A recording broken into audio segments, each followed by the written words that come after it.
No matter what you believe or how lost you feel, there's always a group of people waiting to tell you how loved you are. And how worthy you are. And I didn't need to try to pretend to be something that I wasn't like I used to before, but I could actually be myself and be loved for that. All the people surrounding me were friendly to me, and yeah, they were just really loving, and I feel like I had support in my life. Learn like it doesn't matter who you are or where you come from. Just like it's just very come as you are, because you don't have to believe to belong.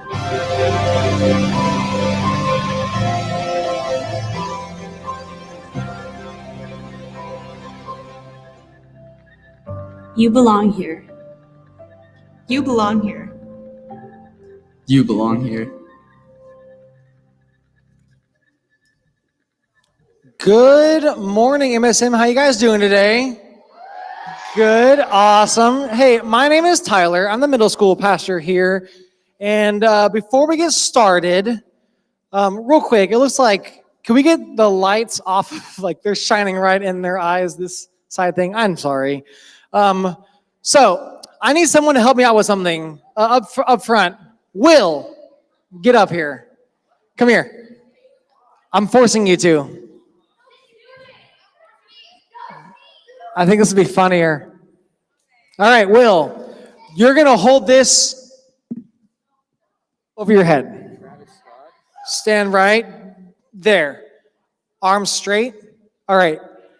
If he lasts the entire time I talk without even bending his elbows, everybody in here will get candy in their small group. Pressure's on, Will.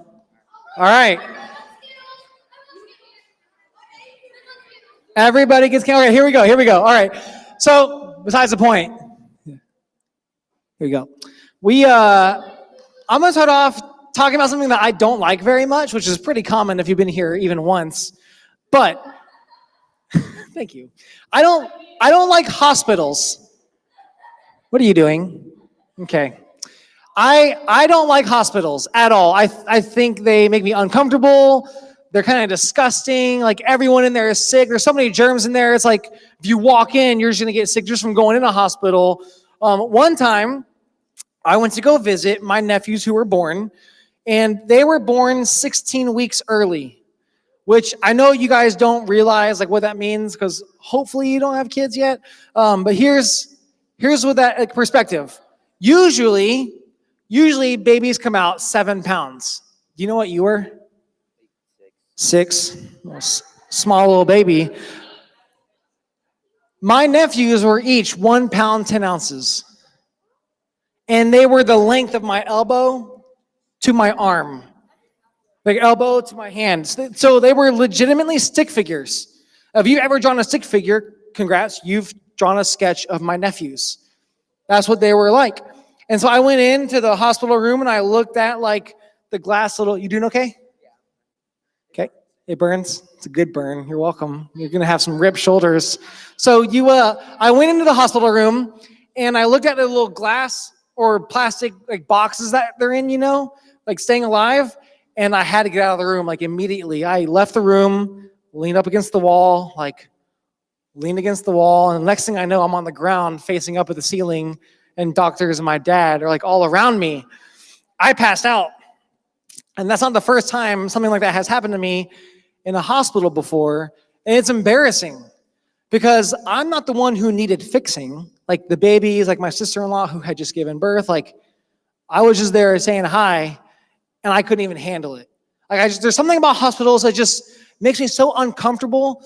I don't know if it's like the green paint. I don't know if it's like the awful decor or just I know that there's like sick people all around me. I just don't know. Maybe it's like the awful cafeteria food. Like the fact that everyone's sick and they're all eating food. If you're not careful, you're going to get a snot-filled donut. You know what I'm saying? Thanks. Brooke loves snot-filled donuts. Loves it. But if you're not careful, like you're going to get sick too.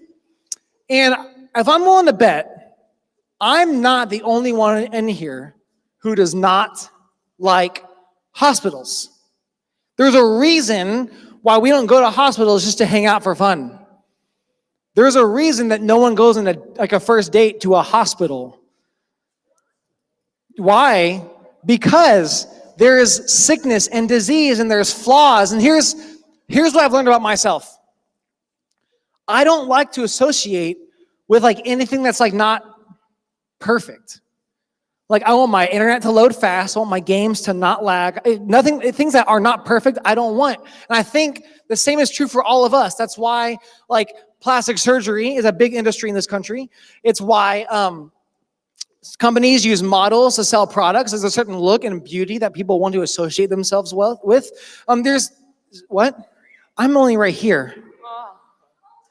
I'm on page 1. Will, it helps if you stand still. It does, because you're stand over here. Yeah, right there. Because you're using all your energy in your legs, and you need to keep your arms up. All right. Listen.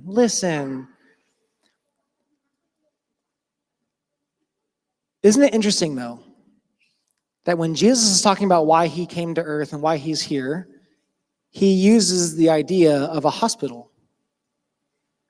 We see one of my favorite Jesus stories is when Jesus is in the process of choosing his 12 disciples. Back then, there were no colleges. You were either someone's like disciple, like a student who followed him around, or you did like the family business, like a fisherman or something. I don't know what else they did. A lot of fishermen. So, carpenter, yes. A carpenter, a farmer. Okay, we get it. There's a lot of jobs I didn't think about because it's like in the moment. Anyways, moving on. Those were basically your options, were to be someone's disciple or like go into the family business. And Jesus is choosing his 12 disciples, his 12 people who are going to follow him around, learn from him, do what he did. And we are going to look at the story of a disciple named Matthew. When Jesus first calls Matthew to follow him, we're going to start with just one verse. On the screens, Matthew 9:9. Here we go. As Jesus was walking along, he saw a man named Matthew sitting at his tax collector's booth. Follow me and be my disciple, Jesus said to him. So Matthew got up and followed him. How you doing? Your eye itches? Well, better not bend your elbow. It stinks. Jesus is walking and he calls his disciple. Now, even though this is one verse, there's a lot of things to notice and unpack. I'm just going to focus on 2 of them. First is this title of tax collector. That's the first thing I want to point out. Now, a tax collector, if you don't know, was someone who was hired by the Roman government. They were in this city. They'd have been an Israelite, hired by the government to collect. Did you hit me in the head? Will, stay still. Yes, he can. If he wants candy, he will. Listen. Shh. He's hired to collect taxes, right? He collects what? Okay, making sure you guys are listening. Are you good? Does it hurt? You can do it? All right. Tax collectors were also notorious for one other thing: overcharging for taxes.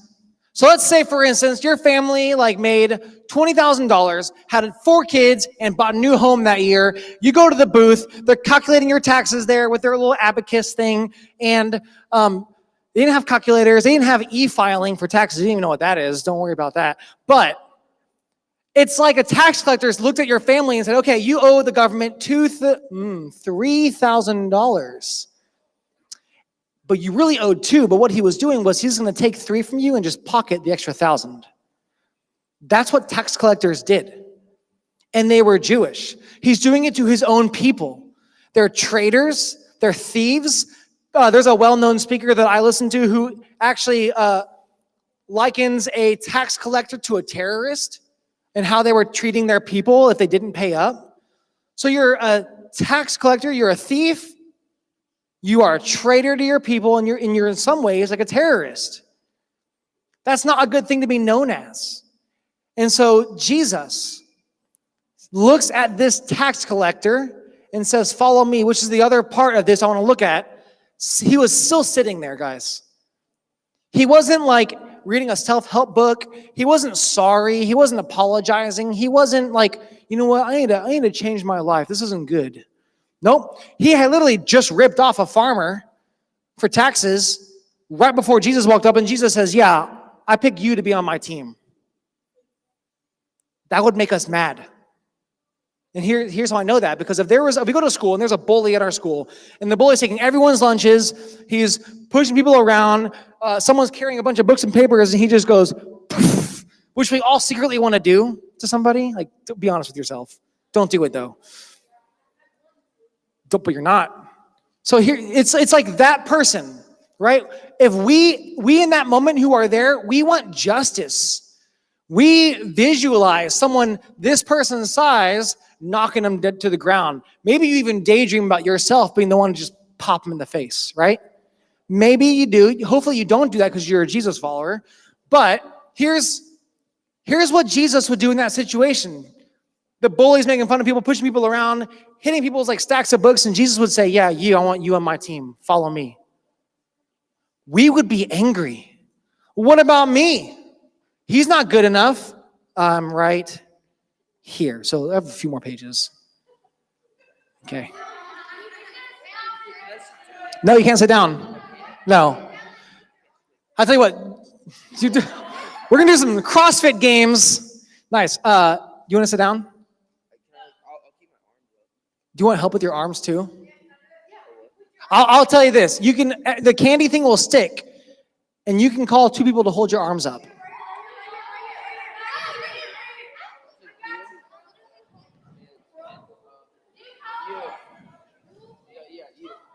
All right. It's okay. As long as you got 2 people. All right, come on up, guys. He needs you to help. You're just going to hold up his arms. That's all you're going to do. Hold up his arms. And make sure you're not pulling him down. Hold him up, okay? All right. And Will, now you can't move. Here we go. All right. The people who were around Jesus when this happened, they were angry too. Just like we would be, they were angry. They thought it wasn't fair. And we go on, we can see more in the story, verses 10 through 13. Later, Matthew invited Jesus and his disciples to his home as dinner guests, along with many tax collectors and other disreputable sinners. But when the Pharisees saw this, when the religious people, they saw this, they asked his disciples, why does your teacher eat with such scum?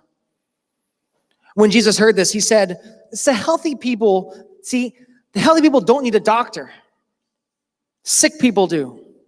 Then he added, now go and learn the meaning of this scripture. Go and learn the meaning of this Bible verse. He says, I want you to show mercy, not offer sacrifices. I want you to have the right heart, not just do the right things. For I have come to call not those who think they're good enough, not the righteous. I've actually come to call those who know that they're sinners. I came to call the people who need the doctor.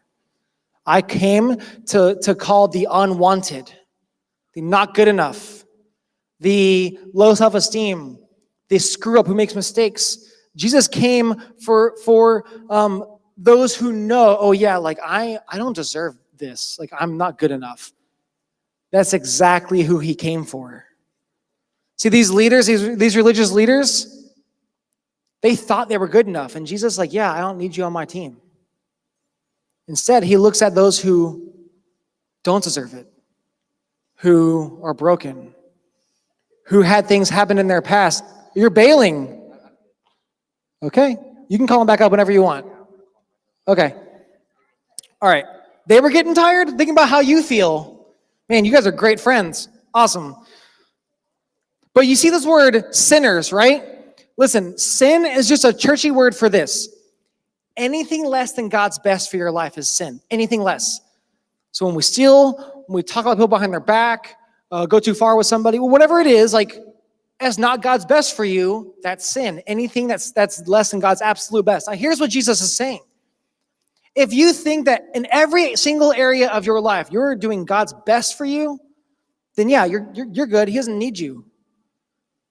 But if you know there's areas like me, there's areas in my life, don't fall off. I don't want to call the hospital. I'm not going to the hospital, that's for sure. But if you know like me that you are not perfect, then Jesus says, yeah, I want you on my team. That's who he came for. Jesus is establishing a hospital, not just like a social club. And this is dangerous. This is a dangerous thing, but that's what Hope and MSM here at Hope, that's what we stand for. We are a place where everyone belongs. You heard Grace and Gavin say it when we got in here this morning. You belong here. You know what that means? You can be yourself. You don't have to try to be anyone that you're not. You don't have to like anything that anyone else likes, interests. You don't have to like hide what you were doing on over the weekend. You can be you. You can make new friends, which is what small groups are really all about, is together, connecting with each other and growing together in your faith. But you can also connect with God. You belong here. And it doesn't matter if you don't think you're deserving or like you don't fit in with the church world. Guess what? No one does. Like if that's the case, if Jesus wants perfection, no one belongs here. But he doesn't. He doesn't. See, our small groups, they're your people, and we need each other. So we're gonna look at Hebrews 10. It'll be on the screen. Let us consider how we may spur one another on toward love and good deeds, not giving up meeting together, as some are in the habit of doing, but encouraging one another. And all the more as you see the day approaching. See, small groups are a place where you can laugh and have weird little traditions. Small groups are a place where you can celebrate the wins in your life. Maybe you just passed the math test, or you need prayer for that math test, or you can process like how you failed, like failing your math test, whatever that is. Everyone fits in one of those categories. Small groups are a place where you can like process through like what's happening at home if it's not fair. Small groups are a place where you can like sort through the feelings you have about a crush, and you're not going to be judged. You're not going to be made fun of. Small groups are a place where everybody is broken. And if your small group judges you, let me know and I'll take care of it. But they're a place for you to be loved, and to explore who Jesus is. That's a small group, and we need each other. Do you need them back up here? Like 6 more minutes. Yeah, you got it. Okay.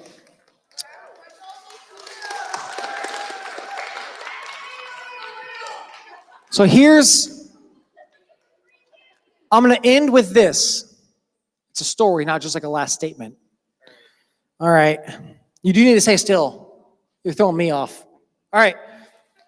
There's this guy named Moses. And Moses in the Old Testament was the one that helped lead the Israelites out of hundreds and hundreds of years of slavery. And they leave Egypt, where they were slaves, and they're walking around the wilderness trying to find where they're going to stay next. So they didn't have like their own city. They didn't have their own place. They were just kind of like nomads living from place to place to place. Not a good defense system. They're out in the open, and makes them an easy target, right? So there's a group of people called you can come on up, called the Amalekites. And the Amalekites were attacking the Israelites. Say, hey, easy target. They got some stuff on them, some money. We're going to go get them. There's like no defense. So this is what happens when Moses and his people are in the desert and they're about to be attacked. Ready? Let's take it on the screen. Exodus 17. Moses commanded Joshua, choose some men to go out and fight the army of Amalek for us. Tomorrow, I will stand on the hill holding the staff of God in my hand. The same staff that like helped part the Red Seas, right? So Joshua did what Moses had commanded, and he was fighting the army of Amalek. Meanwhile, Moses, Aaron, and Hur climbed to the top of a hill. As long as Moses held up the staff in his hand, the Israelites were winning. But whenever he dropped his hand, they started to lose. So Aaron and Hur found a stone for him to sit on, and they stood on each side of Moses, holding up his hands so that his hands held steady until sunset, the whole day. As a result, Joshua overwhelmed and he won. Moses could not do that on his own. He could not hold up the staff. Instead, he had people help him. It's okay to ask for help. It's okay to not have the perfect answer. Will needed his friends to come up here and like help him hold his arms up. What? No, I'm not going to try doing it because I can't do it. I know that I can't do it, but you can't either. And anyone else in this room, guys, anyone else in this room, can't either on their own. And that's the point of a small group. Your small groups, guys, cute. Your small groups, they're on your team. They're here for you. And over the course of this next semester, this next year, 2 years, 3 years, however long you're here, you get to explore, hey guys, you get to explore your life together with your small group. And so I'm going to pray. I'm actually going to dismiss us. I don't know if Grace and Gavin came back up. I didn't see. But I'm going to dismiss us into our small group spaces. And today is the first day we're in there. Leaders, I hope you guys know about the candy. Get some from that room and hand it out. But I'm going to pray, and then we're going to check out where you can go. You can grab a seat, Will. He did it. Nice. He did it.